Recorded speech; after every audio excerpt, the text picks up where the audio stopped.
pessoal, então sejam bem-vindos. Essa é a primeira aula do curso de imersão aos fundamentos da psicanálise com ênfase em dependência química.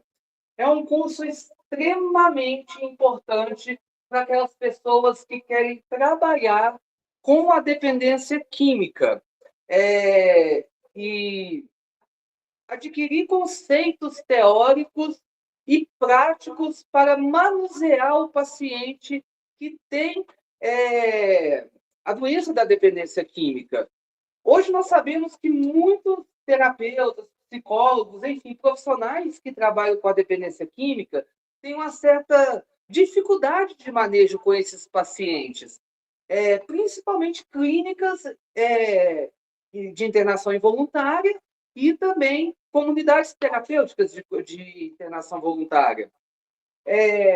Um dos grandes problemas que nós enxergamos hoje em dia é que muitos anos se passaram desde que no Brasil começou a se tratar a dependência química, e isso vai para meados de 56 anos, isso eu estou falando de tratamento em clínicas especializadas, não estou falando do tratamento psiquiátrico, não estou falando do tratamento psicológico, mas eu vejo isso como um grande problema, porque a mesma forma que se trata o dependente químico há 56 anos atrás, pouca coisa se mudou.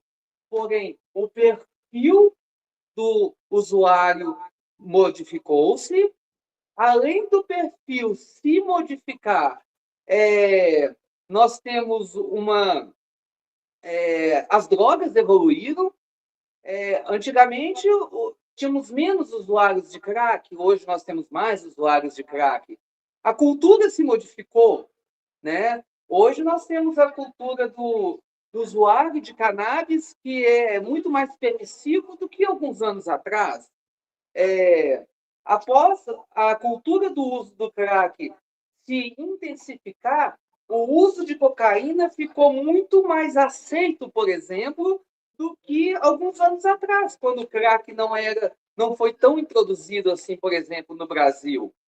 E muita coisa se mudou. Mas aí eu pergunto, o que se mudou na forma de tratar? O que se mudou? E aí, dentro dos nossos consultórios, diante dos nossos pacientes, o que nós tratamos? Nós tratamos o sintoma ou nós tratamos a causa? O que nós queremos com os nossos pacientes? Nós queremos que as nossas abordagens, aquilo que nós fazemos com os nossos pacientes, voltado para que ele simplesmente abandone a droga ou que ele reduza o uso intensivo da substância, ou nós estamos realmente trabalhando aquilo que leva ele a fazer aquele uso compulsivo. É muito importante nós entendermos que quando nós recebemos um usuário de substância psicoativa, nós não podemos olhar para esse usuário como um usuário de substância. Entendam isso. Eu não posso olhar para ele como um usuário de droga. Eu preciso olhar para ele como uma pessoa que tem um transtorno compulsivo. Ele tem um transtorno compulsivo. A doença dele é uma compulsão. E essa compulsão poderia ser por qualquer coisa. Ele poderia ser por alimento, poderia ser por jogo, poderia ser por compras, poderia ser por roubo. Porém, a compulsão dele, naquele momento, é por drogas. Tanto que, o que é muito comum nós identificarmos no dependente químico quando acontece a retirada da substância? Acontece aquele fenômeno que nós conhecemos, que é o deslocamento de compulsão. Que aí, se a gente for embarcar lá na neuro, nós vamos ver que acontece todo um fenômeno complexo ali, né? Que eu preciso abastecer biologicamente a minha área específica neurocerebral com dopamina, com serotonina. Por quê? Antes, a droga abastecia toda essa região com esses hormônios. Porém, como eu retirei a substância, o nível de hormônios diminuiu. O corpo vai sentir falta, eu entro em abstinência, porém, eu já tive uma experiência com outras situações que o meu organismo sabe, ele é muito inteligente, e ele lembra que aquelas situações também produzem serotonina, dopamina e outros hormônios que são considerados hormônios da felicidade, hormônios da alegria e da satisfação. E aí, geralmente, os deslocamentos de compulsão são voltados para quê? Alimentação e sexo. É muito comum a gente ver isso dentro de comunidade terapêutica e clínica. O alimento e o sexo são as fontes de prazer que chegam mais perto do prazer e do gozo que a droga pode causar. São as duas fontes mais perto do gozo que pode causar. Então, é certo a pessoa parar de usar droga e começar a comer compulsivamente? Não. Por quê? Ela continua dependente. Ela continua em ritmo de compulsão. E aí, é por isso que eu falo, eu não posso olhar aquele dependente só como um dependente de droga. Eu preciso olhar ele como um sujeito, como um ser humano compulsivo. E se a gente for pegar lá na origem das compulsões, e nós vamos ver isso nas nossas imersões, nós vamos ver que atrás daquilo que está demais, atrás daquilo que eu faço muito, é porque existe algo faltando atrás. Tudo aquilo que eu faço demais é porque tem algo faltando atrás. Ou seja, existe o quê? E isso nós chamamos isso de quê na psicologia? Freud já vai falar que isso se chama vazio existencial. Esse vazio existencial, ele está atrelado diretamente aos traumas da infância. Aos traumas da infância. E esses traumas, eles vão começar a surgir lá nasquelas 5 fases que Freud nomeia: fase fálica, fase oral, e que muitas das vezes, lógico, que aquele sujeito ele nem vai lembrar, porque tem fase que ele nem tem consciência daquilo que está acontecendo. Mas vai trazer repercussão e vai trazer consequência para a fase adulta ou até mesmo na adolescência. Olhar para o dependente químico com esse olhar que eu estou colocando aqui agora, muda tudo. Porque eu não vou tratar a causa, mas eu vou tratar o sintoma. Ou seja, eu preciso mergulhar no passado desse sujeito, entender quais são essas feridas, quais são esses vazios. Por quê? Ele usa demais, ele faz demais. Tudo que ele faz é exagerado. Por quê? Tudo que está demais é porque falta algo atrás. Esse atrás está no passado, é um vazio. Então, está demais porque tem um vazio. Freud já falava o quê? A droga é o remédio da alma. É aquilo que anestesia as dores existenciais. E quando você retira aquilo que está demais no processo compulsivo,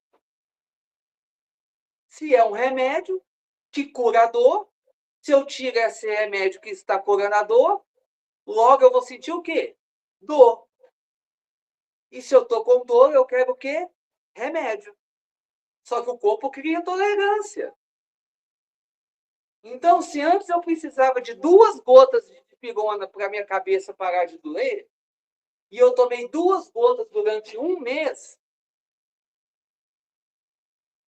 No segundo mês, eu não vou querer mais 2 gotas, porque 2 gotas não resolvem mais para mim. Eu vou precisar de 4. E assim, sequentemente. E esse meu nível vai aumentando, vai aumentando, vai aumentando cada vez mais. Ao ponto que eu vou chegar a 1 ano, eu vou precisar de 10 gotas. E aí, vem aquela coisa que nós chamamos também de quê? Evolução.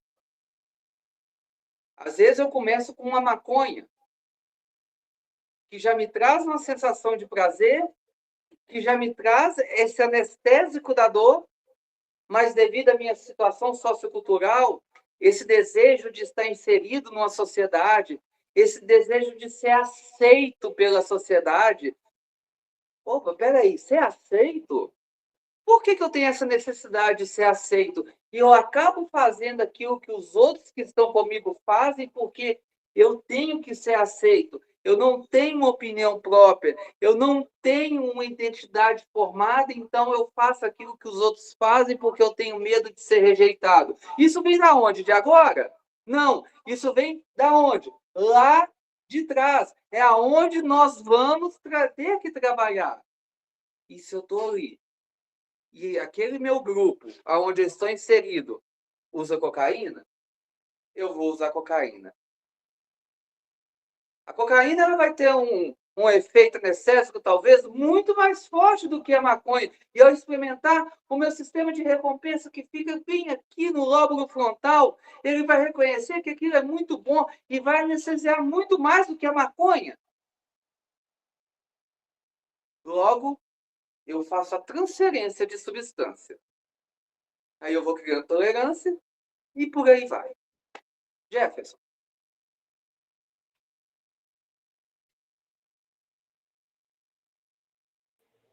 Boa noite, Paulo. Boa noite a todos.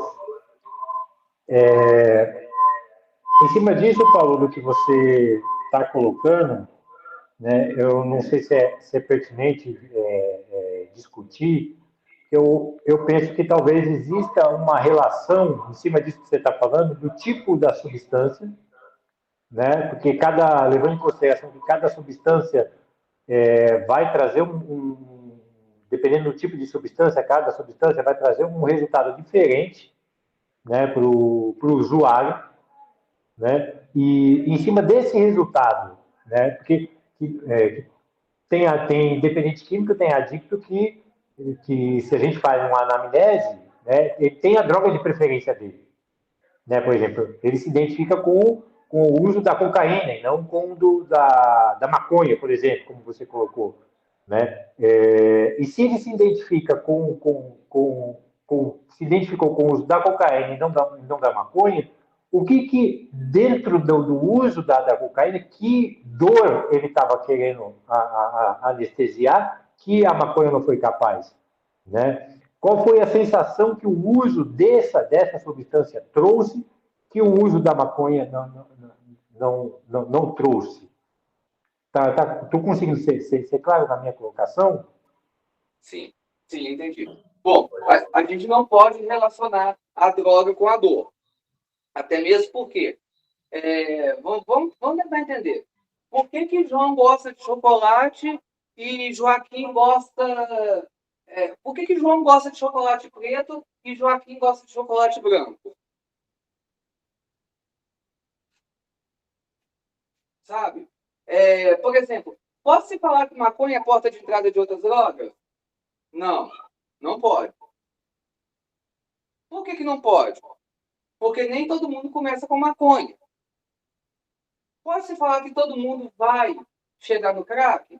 Não, não pode, sabe? E não é que a droga específica ela vai Então, mas anestesiar tal dor, porque sabe? Por assim, quê? será que não existe uma relação do tipo do,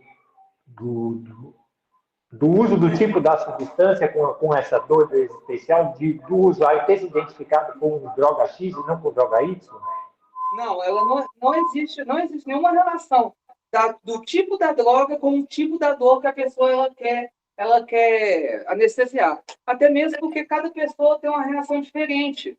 Por exemplo, Se a gente for pegar o próprio uso do crack, nós vamos dizer que cada pessoa ela vai ter um tipo de reação diferente. Vamos pegar o meio do uso de drogas, por exemplo. Pessoas usuárias de crack. Tem umas que ficam assim, ó.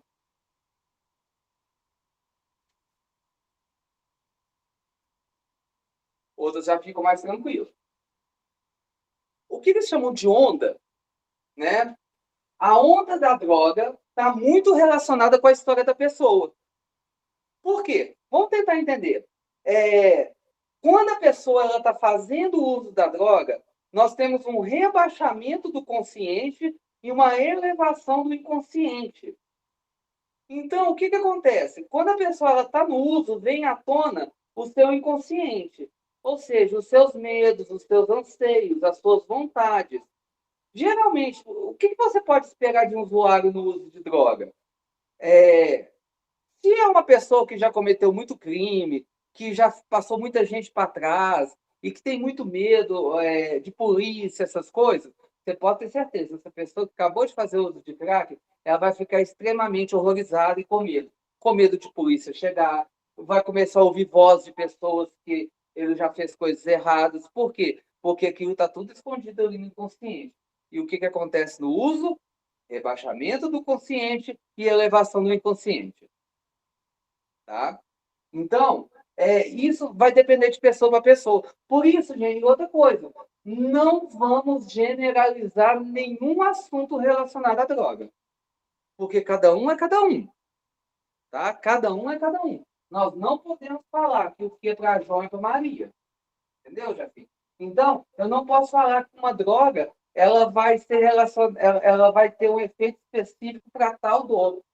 Por isso que nós temos que ter uma anamnese do paciente para entender por que ele tem aquela substância ou ele pratica aquela compulsão com um objetivo específico.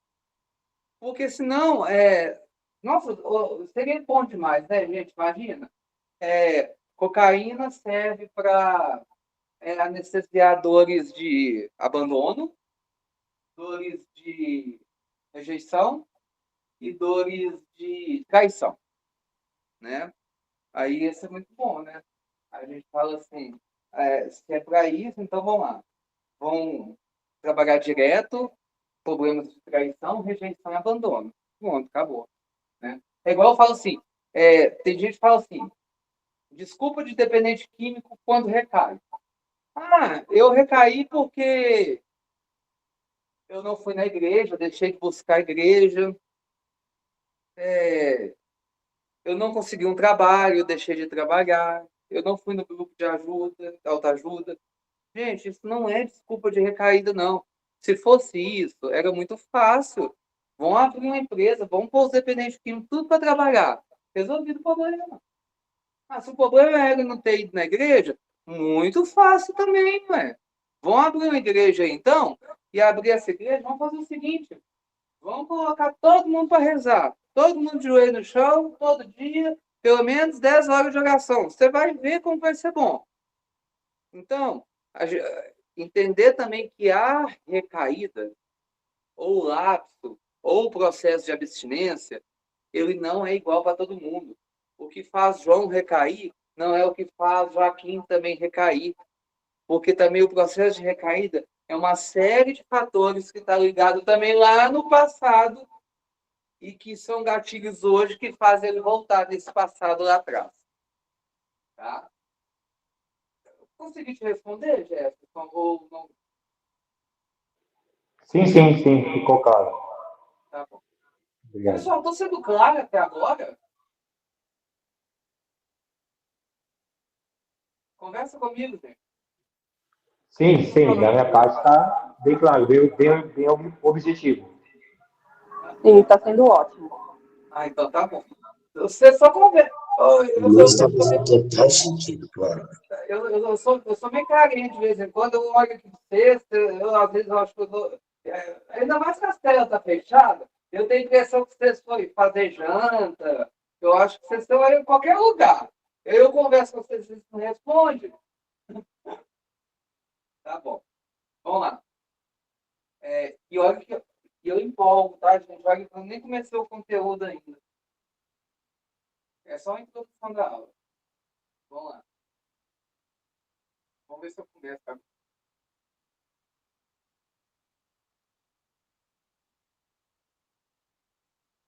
Estou aqui sentada ouvindo. Tá, isso imagem. Vamos lá, então. Introdução aos fundamentos da psicanálise com ênfase em dependência química. Gente, o professor dessa aula aqui hoje sou eu, como eu já disse. Na próxima aula, nós vamos ter a professora.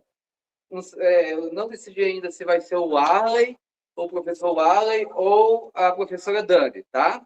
Os dois são. Um é especialista em dependência química, tá? É pedagogo, historiador também. Trabalha muito tempo também com dependência química. E talvez eu deva comer um pouco da aula dele também hoje, que eu não vou conseguir dar todo o conteúdo hoje. Mas na última aula vai ser a Dani. A Dani é administradora, está formando em psicologia agora, ela é MBA, também eu esqueci a pós dela, agora nesse momento, mas é ótima formadora também. Deixa eu passar aqui.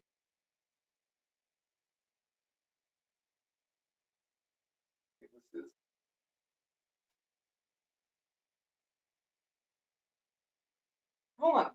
O objetivo dessa aula é realmente passar os conceitos básicos que vocês vão ver durante todo o curso, tá bom? A gente fazer um resgate de conceitos, vocês vão ver coisas aqui por cima, para que vocês cheguem nas próximas aulas e não cheguem crus. Vocês vão falar assim, olha, aqui nós temos, aqui na sala, que agora nós temos psicólogos, nós temos analistas, nós temos terapeutas, ou seja, só temos fera aqui. E aí você vai falar assim, nossa, mas eu vou ver isso de novo. Você vai, tá? Desculpa, você vai. Porém, só que você vai ver isso com o olhar da dependência química nesse momento, tá bom? Bom, tudo começou no final do século XIX, tá? Final do século XIX, Revolução Industrial, muitas transformações, muitas consequências acontecendo com a Revolução Industrial e essas transformações. A própria Revolução Industrial, ela trouxe profundas mudanças sociais também, né? Mudanças como a expansão urbana, a gente viu que veio o êxodo urbano, né? Antes teve o êxodo rural, com a Revolução Industrial nós tivemos o êxodo urbano, o povo voltando para a cidade, né? Por causa das indústrias. Tivemos novas tecnologias, desafios emocionais que influenciaram a psicanálise. É um contexto sociocultural muito interessante, né? Porque as pessoas acham assim que foi só o povo mudar para a cidade, indústria crescendo para lá, para cá. Imagina como que isso influenciou psicologicamente a população. Um povo que morava na roça. Imagina comigo. Vamos lá. Vou instigar o imaginário da gente. Tá, vou fazer um exercício aqui agora. Feche seu olho. Mas é para fechar, não é para ser teimoso, não. Fecha mesmo, tá? Fecha seu olho. Imagina uma roça. Imagina uma roça. Uma hora dessa são o quê? São 8h11. Imagina uma roça. Na roça geralmente não tem luz, não, né? Você está no escuro, só com a lamparina. Você não escuta nada, só barulho do grilo. Imagina. Para falar a verdade, se você estivesse na roça, uma hora dessa você estava dormindo, né? Mas imagina, uma paz, nenhum barulho. Imagina,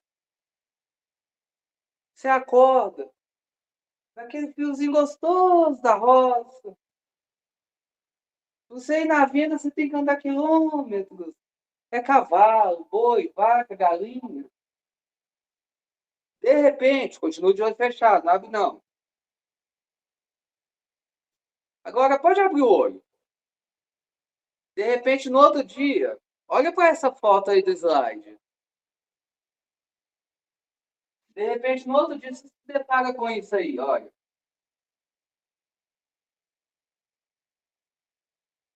Você foi para o inferno, né? Você estava no céu, você começou a viver um inferno.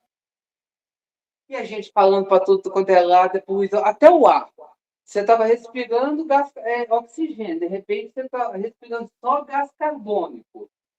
E a buzina, e a gente gritando, é uma falação danada. Olha para você ver. Então, todos esses desafios mexeram com o emocional das pessoas. E isso influenciou muito a psicanálise. Por quê? Porque elas mudaram, né? Elas aumentaram. Então, como essas demandas aumentaram, nós tivemos muitas evoluções também no campo da psicanálise. O mundo em mudança, né? E o interesse pelo ser humano. O mundo mudou. O ser humano começou a ser importante. A psicanálise, a área das humanas, a própria filosofia, tudo começou a ser interessante. Estudar o ser humano começou a ser interessante. As transformações culturais. Então, o final do século XIX, ele testemunhou que um ambiente cultural efervescente. Tudo estava emergindo. Era tudo novo para aquele povo. Era uma monotonia danada, não tinha nada de novo. A Revolução Industrial efervesceu, fez com que tudo mudasse. Então, onde novas teorias sobre o comportamento humano começaram a desafiar as normas sociais estabelecidas. Existiam normas sociais desde sempre, normas sociais desde a época de Adão e Eva. Se você for pegar na Bíblia, tinha normas sociais. Se você for pegar lá de Adão e Eva até Apocalipse, tem normas sociais. Só que o comportamento humano desafiou as normas sociais. As teorias do comportamento humano começou a mudar devido às novas atitudes, os novos hábitos, começou a mudar. Foi assim, radical. Foi radical esse novo processo. E aí aparece esse ser humanozinho aí, olha. Sigmund Freud. É onde nasce a psicanálise. Gente, pelo amor de Deus. Pelo amor de Deus. Freud nunca foi psicólogo, tá, gente? Eu já ouvi psicólogo falando que Freud era psicólogo. Pelo amor de Deus, não me mata de vergonha, não. Freud nunca foi psicólogo, tá? Freud era neurologista, tá? Não era psiquiatra também não, tá, gente? Mas ele foi o pai da psicanálise. E quando surgiu, né, quando vem a psicologia abraça a psicanálise como abordagem, né, para se trabalhar dentro do campo. Então, Freud ele foi um médico neurologista, ele era austríaco e ele desenvolveu a teoria revolucionária do inconsciente. Até então, não se falava em inconsciente, transformando a compreensão da mente humana.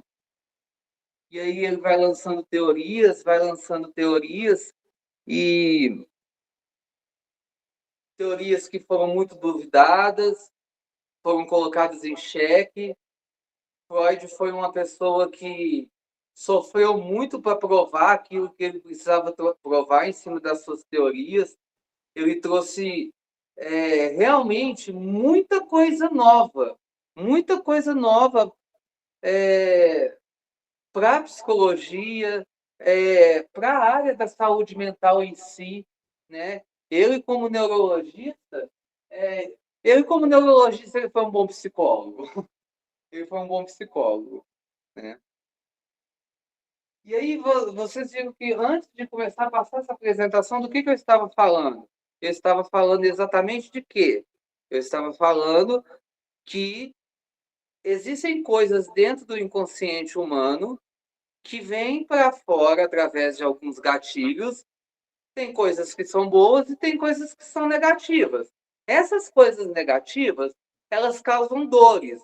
É o que a gente chama de dores da alma, que são os vazios existenciais. E muitas pessoas buscam preencher esses vazios existenciais ou anestesiar esses vazios e essas dores fazendo uso de substâncias.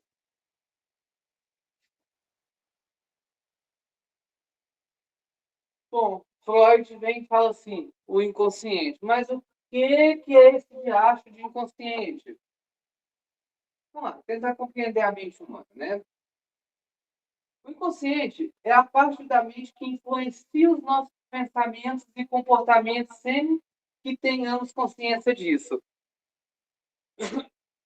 Adoro esse conceito. Vou ler de novo para vocês. O inconsciente é a parte da mente, é uma parte da nossa mente que influencia os nossos pensamentos e comportamentos sem que tenhamos consciência disso. Gente, o que é consciência? É isso aqui, ó. Eu estou pensando, eu estou agindo, eu sei o que eu estou fazendo, eu tenho consciência do que eu estou fazendo, porque é a minha parte racional que está mandando eu fazer. Eu sei a consequência daquilo.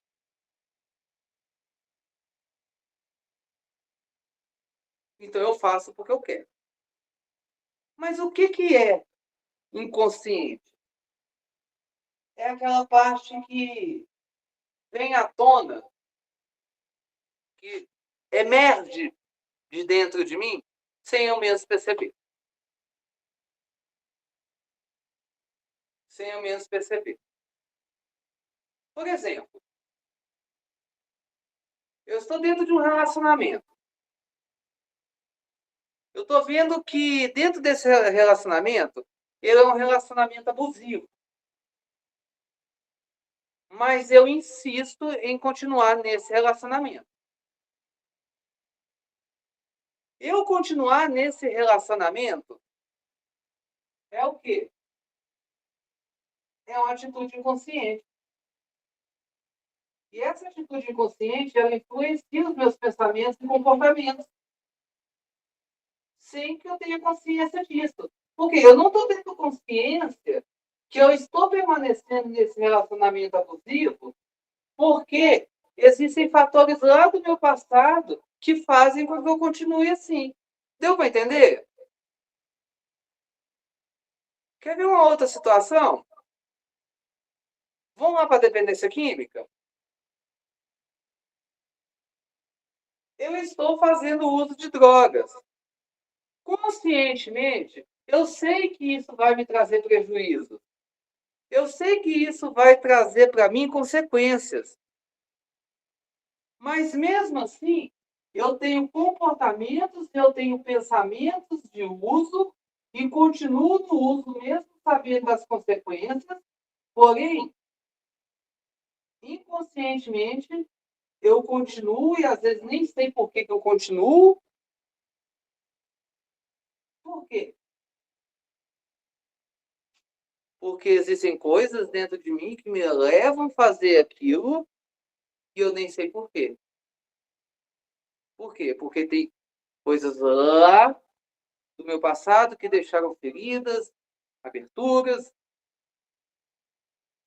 e eu ajo dessa forma inconscientemente. E eu não tenho consciência disso. Eu só tenho consciência das consequências, eu tenho consciência daquilo que pode acontecer comigo, mas eu não tenho consciência do que me leva a fazer aquilo. E todo mundo pergunta para o dependente químico, por que você continua fazendo isso? Por que você não larga? Por que você continua fazendo a mesma coisa? Muitos, 99% dos dependentes químicos não vão saber. Por quê? Porque ninguém nunca abordou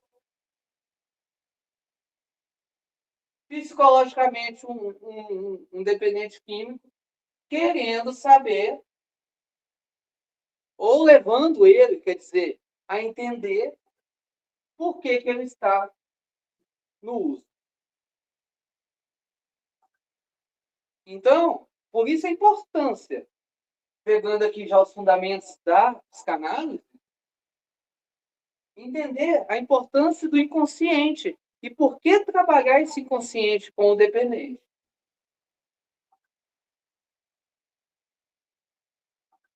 E aí nós vamos ver que a mente, né,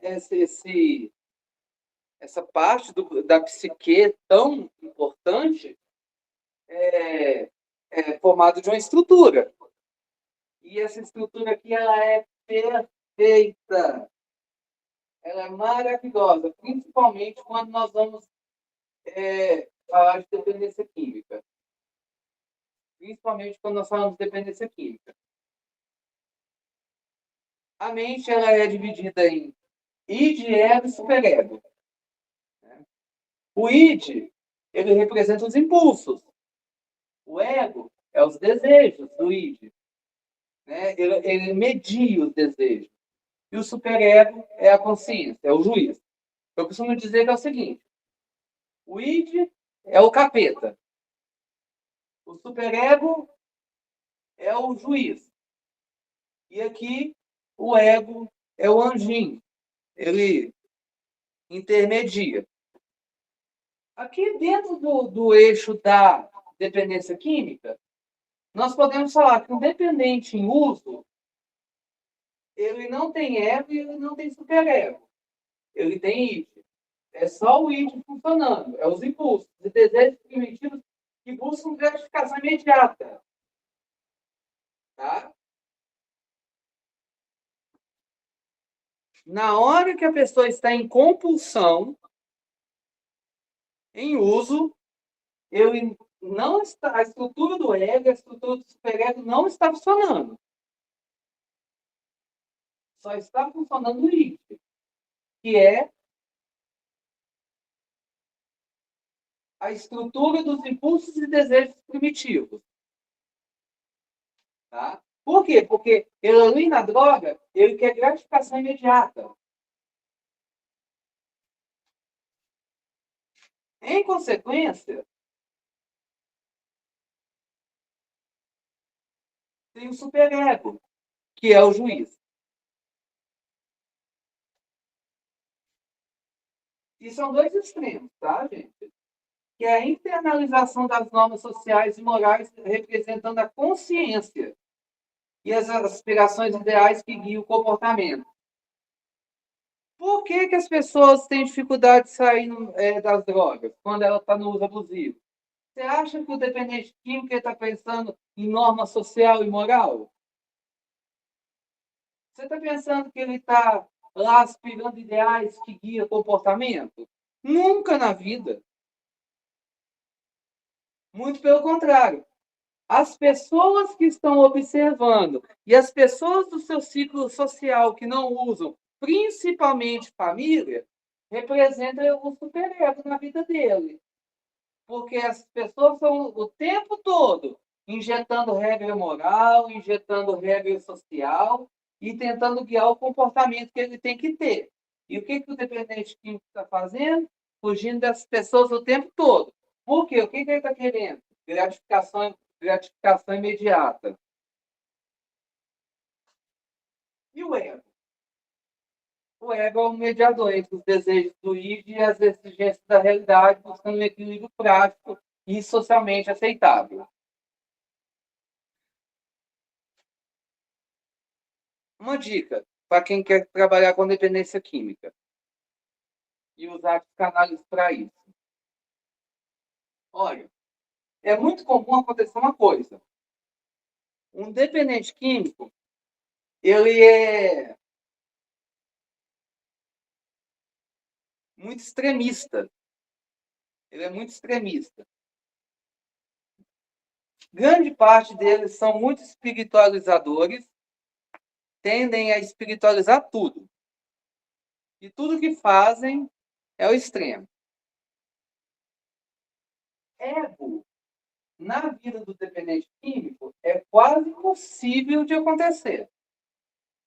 Não, também, falando que dependente químico é extremista e eu usando extremo aqui, né? É quase impossível de acontecer. Mas é difícil de acontecer. O dependente químico, quando ele sai do IF e ele consegue entrar no processo de recuperação, ele costuma pular para o superego, tá? Ele sai daqui e vem para cá. Ele não fica. Ele não busca equilíbrio prático. E equilíbrio prático aqui é o que nós chamamos de sobriedade, tá? Lembrando que o superego, como ele é a internalização das normas sociais e morais, isso representa consciência. Quando ele sai daqui, ou ele vai para a igreja e fica fanático religioso, tentando dar lição de moral em todo mundo, ou ele enfia a cara no trabalho, quer trabalhar 24, 48, 72 horas sem parar, ou ele pega o celular e fica 24 horas com o celular na cara e não larga mais, ou ele quer estudar,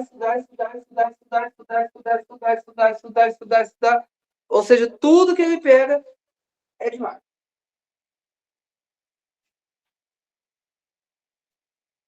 Ele internaliza tudo, norma social, moral, e vive esse extremo. Tá? Só que viver esse extremo daqui é perigoso. Por quê? Quando eu vivo isso aqui demais, eu vou gastando tanta energia que uma hora eu vou. E quando eu perco essas energias, tudo que é demais é porque está faltando algo atrás. Ou seja, eu larguei aqui dos impulsos, mas eu continuei praticando algo demais, não porque eu entendi o sintoma. Eu entendi a causa, mas eu não tratei o sintoma. Eu só desloquei minha compulsão porque o superego está lá gritando. E eu transferi para outro eixo. Mas eu tinha que transferir para cá, o ego, arrumar um equilíbrio. E aí, quando eu gastar minhas energias, a dor vai voltar.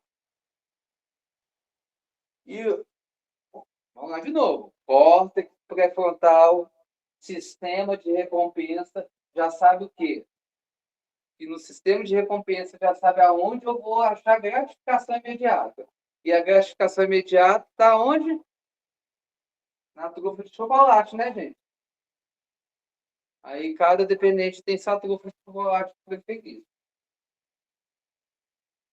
Ficou claro essa questão da... né? Ficou claro essa questão da estrutura da mente? Como que trabalha, como pode se trabalhar isso também com o dependente químico? Vocês vão ver isso mais, tá, gente? Vocês vão ver isso mais e eu só estou dando a introdução hoje, tá? O dia que vocês forem ver isso, vocês vão ficar boiando lá igual... Não sei o quê.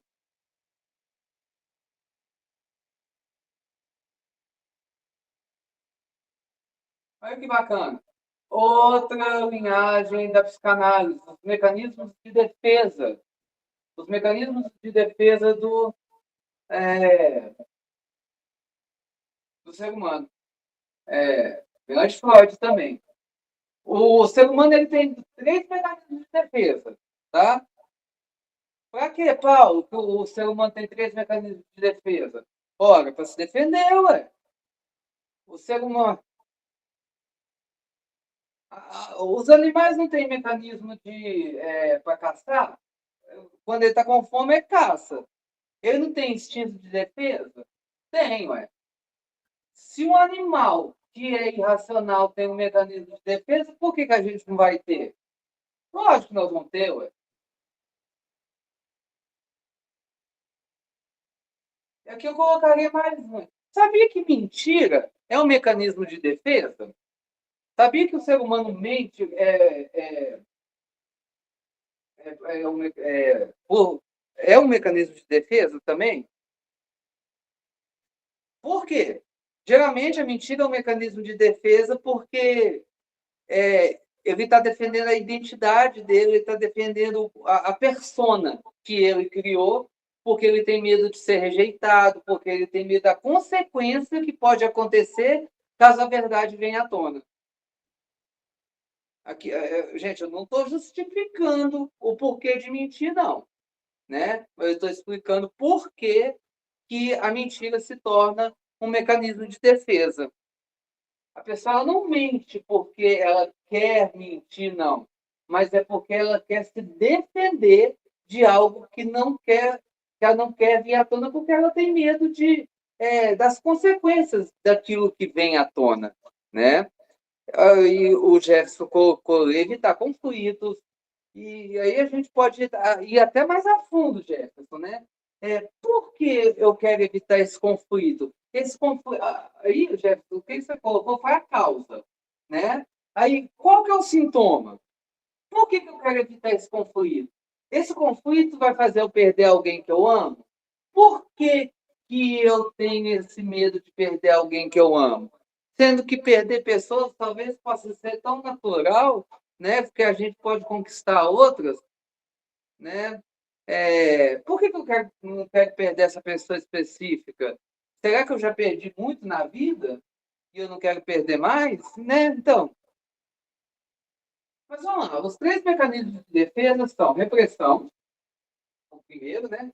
E a repressão ela é um mecanismo onde os pensamentos, os sentimentos perturbadores, eles são empurrados para o inconsciente, evitando que causem angústia ou dor. Né? O que acontece no sistema de repressão? Quando nós estamos com os pensamentos ou aqueles sentimentos que perturbam, a gente empurra ele lá para o inconsciente, evitando causar angústia ou dor. Ou seja, é uma forma que nós temos de esquecer. Nós não. Isso é a nossa máquina mental.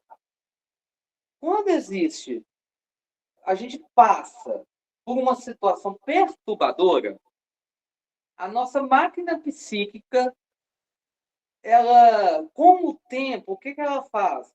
Ela joga lá para o inconsciente aquela situação. Às vezes, ela faz até com que a gente esqueça da situação para que a gente não sofra. Bacana, não é? Ou seja, a gente reprime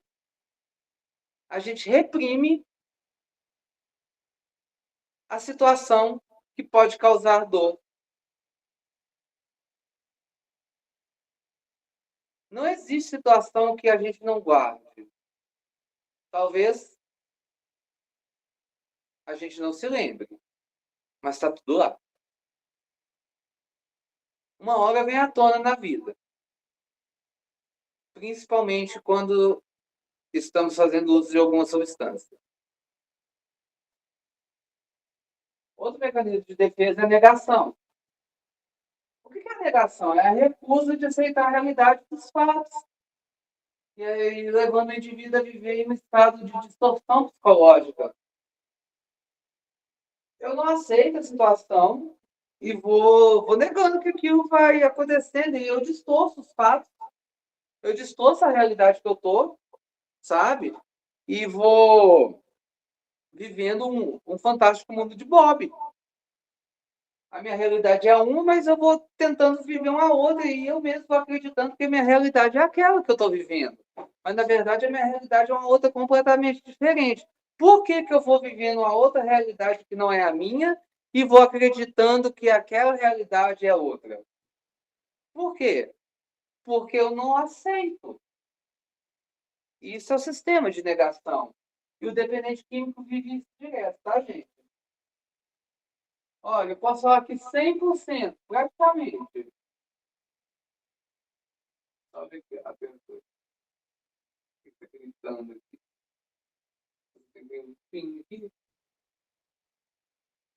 Ah, tá. Já deixa você falar rapidinho. O que acontece? Nesse caso, o dependente químico vive esse sistema de negação direto. Ele não aceita a situação que está e não quer aceitar de jeito nenhum essa situação. O que ele faz? Ele nega. Quer ver uma situação que é muito comum? A dificuldade do dependente químico em aceitar o processo de internação. Ele acredita que ele vai dar conta sozinho. Então, ele na cabeça dele, às vezes até dá mesmo. Mas, pelo processo de internação ser um processo mais difícil, o que ele faz?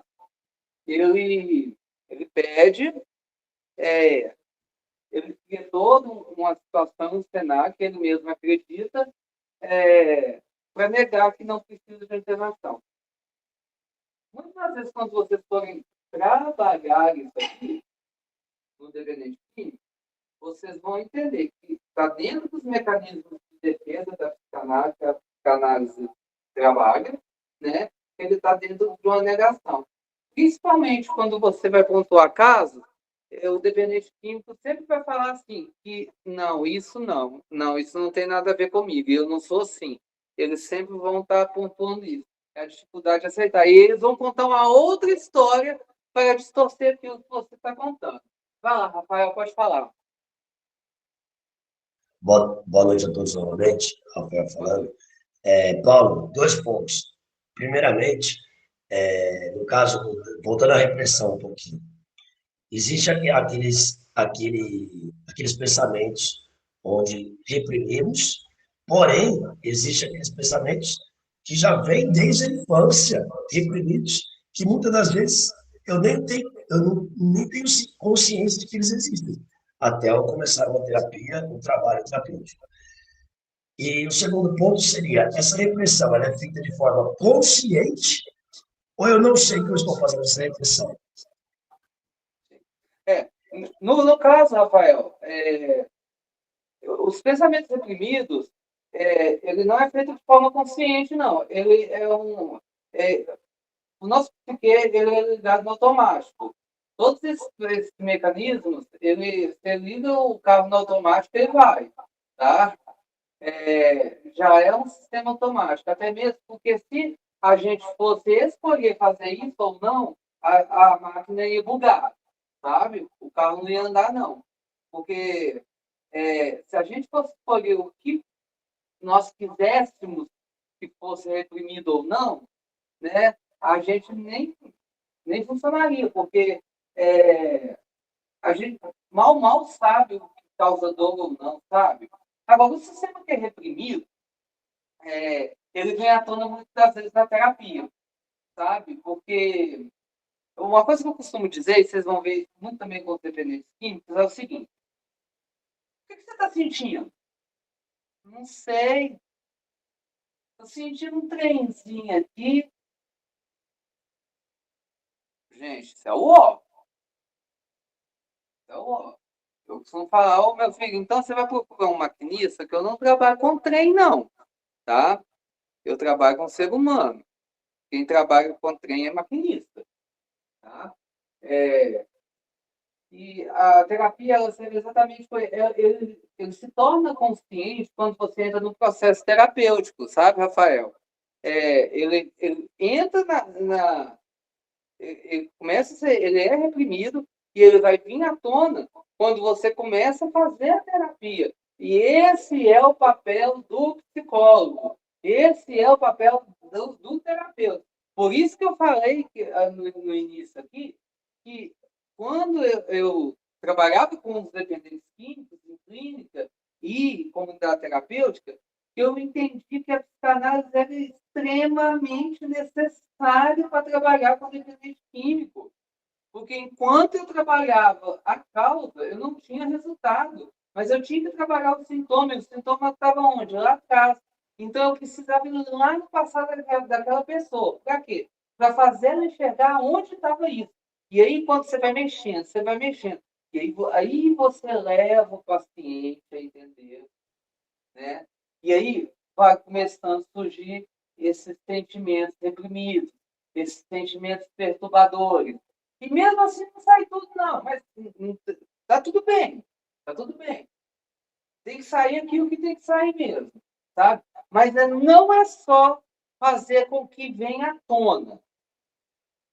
É fazer com que venha à tona, ressignificar aquele sentimento, dar um novo sentido, porque esquecer nunca mais vai ser esquecido.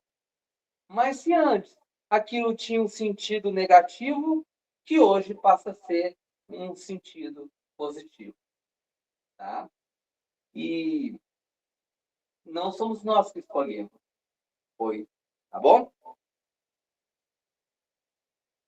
Outro sentido bacana que tem aqui, que é um mecanismo de defesa, é o deslocamento. Né? O deslocamento ele envolve redirecionar as emoções de um objeto ou pessoa que causa ansiedade para outro alvo mais seguro e menos ameaçador. A gente desloca o nosso olhar, a gente desloca as nossas emoções daquilo que está nos provocando ansiedade com outro alvo, que nos coloca e nos deixa mais seguros. Por exemplo,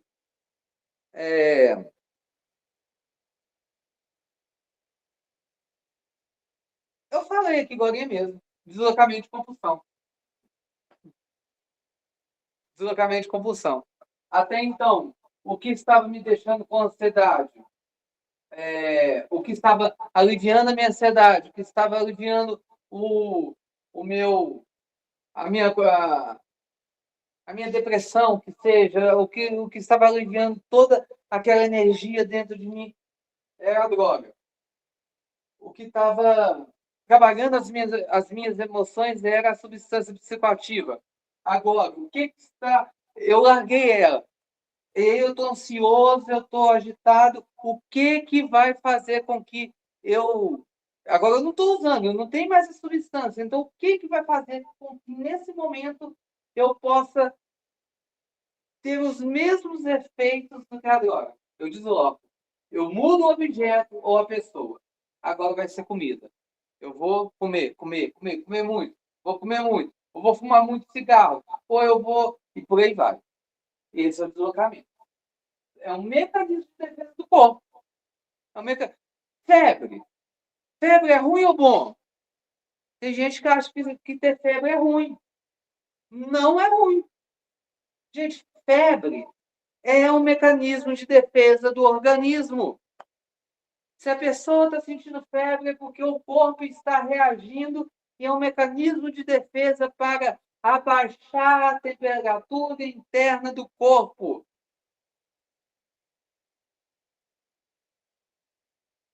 Assim como o deslocamento também é uma forma que a mente humana tem, né, de defender o psicológico, né, a mente, para continuar aliviando toda aquela ansiedade, tudo aquilo que precisa.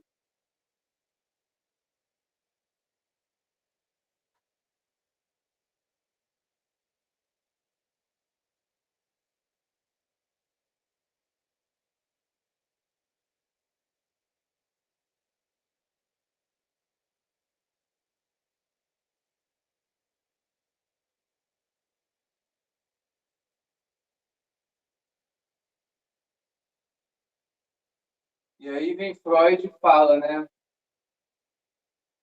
Adoro essa frase dele, né?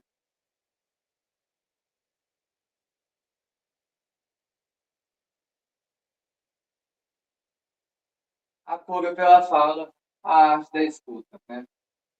A ferramenta do terapeuta, a ferramenta do psicólogo, a ferramenta daquele que se encontra em prontidão, a ferramenta do conselheiro e consultor em dependência química, a ferramenta daquele que trabalha com o dependente é o quê?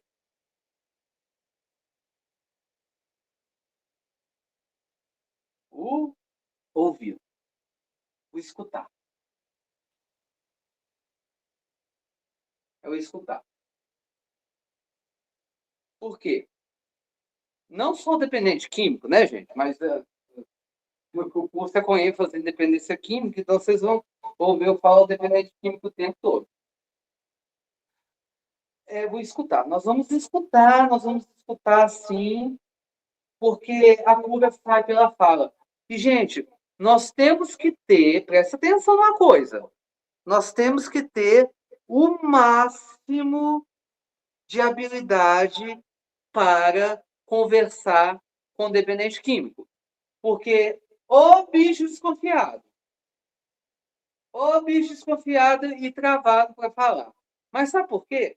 Porque a maior parte deles vem de uma cultura onde eles não podem falar demais.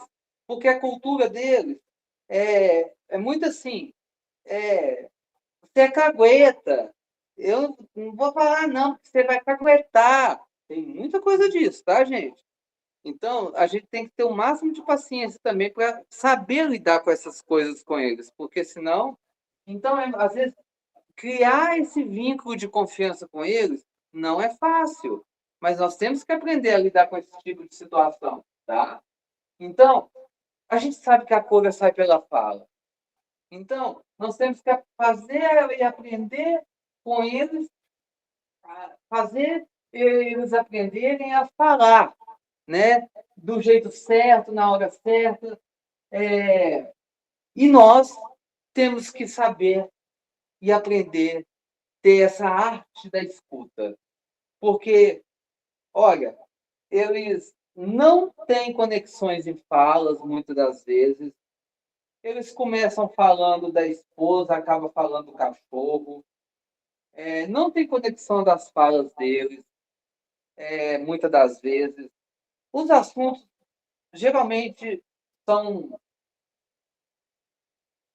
a princípio, não vai te dar nenhum pega para que você talvez comece a fazer uma análise realmente daquilo que precisa. Falar do passado vai ser muito difícil, principalmente de coisas que marcam, mas a partir do momento que você fechou um vínculo terapêutico, aí acabou, você vai ter o que você quiser. Você pode ter certeza disso. Aí você tem o que você quiser. Tanto a escutativa e a associação livre são fundamentais na psicanálise, né? Promovendo o autoconhecimento e a transformação emocional do paciente. Acabei aqui ainda, mas é pouca coisa que falta. Negação como os impactos da psicanálise no legado. Gente, eu não cheguei nem na metade do que eu precisava falar hoje. Podemos continuar amanhã às 7 horas?